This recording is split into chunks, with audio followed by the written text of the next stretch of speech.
The first morning I found her BMW parked across my driveway, I figured it was a mistake.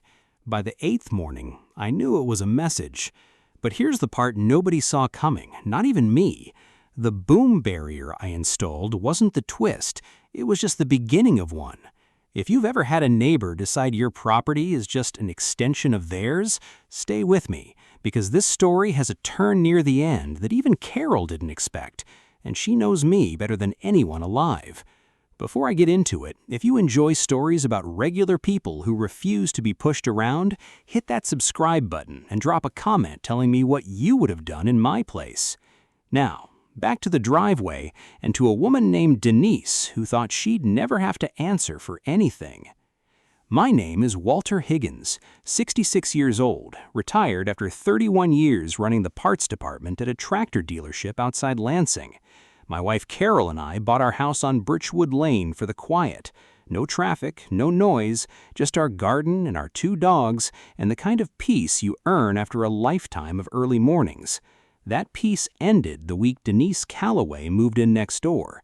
Denise was maybe 45, drove a white BMW with a vanity plate that said Queen Bee, and within a month of moving in, she'd already cornered 3 separate neighbors about their trash can placement.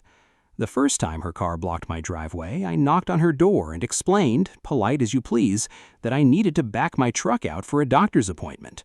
She apologized, moved it, and I figured that was the end of it. It wasn't. Within 2 weeks, it became routine. Her guests parked there during her dinner parties. Her landscaper parked there every Tuesday like it was reserved space. And when I finally asked her about it directly, she looked at me the way you'd look at a kid complaining about something trivial and said, "Walter, it's barely an inconvenience. You're retired. What's the rush?" That comment sat with me longer than it should have. Carol noticed I'd gone quiet at dinner, the kind of quiet that meant something was turning over in my head. She asked what was bothering me, and I told her it wasn't really about the car. It was about being dismissed, about being told my time and my property didn't matter because I was an old man with nowhere to be. Carol, always the practical one, suggested I take it to the HOA. I laughed at that because Denise wasn't just a member of the HOA, she'd been elected board president 6 months earlier, running on a platform of community accountability. The irony wasn't lost on me. The woman blocking my driveway was the same woman who'd sent a written warning to the Hendersons 2 doors down for leaving a kayak on their lawn for 4 days. So I stopped asking, and I started planning, though I didn't tell Carol just how far I intended to take it. I called a contractor I'd known for 20 years, a man named Roy Esposito, who installed gates and security systems for a living.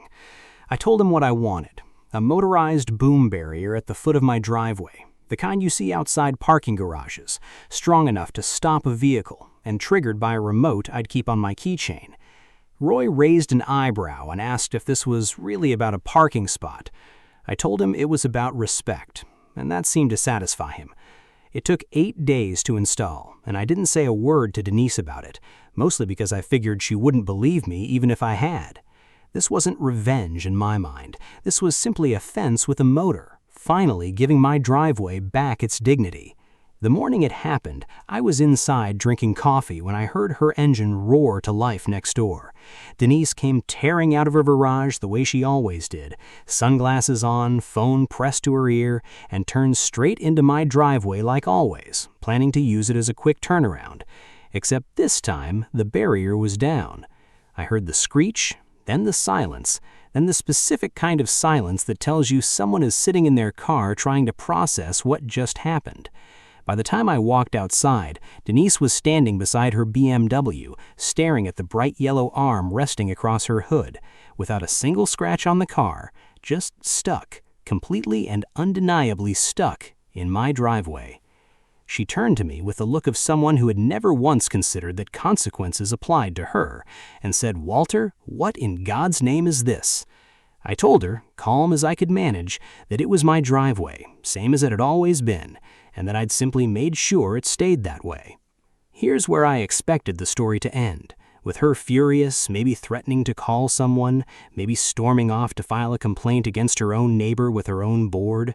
Instead, Denise went quiet, and that quiet worried me more than yelling would have. She looked at her trapped car for a long moment, then back at me and said something I never saw coming. "You don't understand what you just walked into, Walter." I asked what that meant, and she told me to wait right there, walked into her house, and came back out holding her phone, hands shaking slightly. She said the dinner party she'd rushed out for that morning wasn't a dinner party at all. It was an emergency meeting with the HOA's management company, the same company that had been quietly investigating her over missing reserve funds meant for resurfacing the community pool that had somehow never made it past her personal checking account. She was due there in 20 minutes to either explain the discrepancy or resign before they called the police. And now her car sat trapped against my barrier with no way out. I stood there stunned because suddenly this wasn't about a parking spot anymore. It was about a woman whose entire reputation was about to collapse, and the only road out of her own collapse ran straight through the driveway she'd been disrespecting for months. She begged me to move the barrier, said she'd pay for anything, said she'd never park there again. And for one long, satisfying moment, I considered just letting her sit there and miss the meeting entirely. Carol would later tell me that moment alone proved I wasn't half as soft as I pretended to be. But something stopped me, and it wasn't kindness exactly.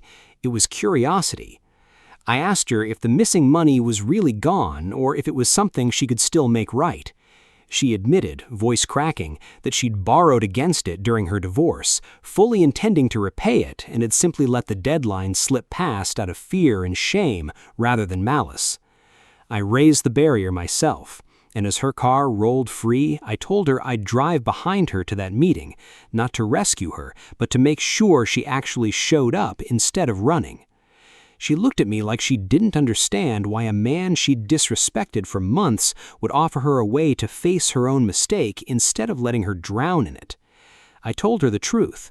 Watching someone get humiliated isn't the same as watching them get held accountable, and I'd rather see the second one.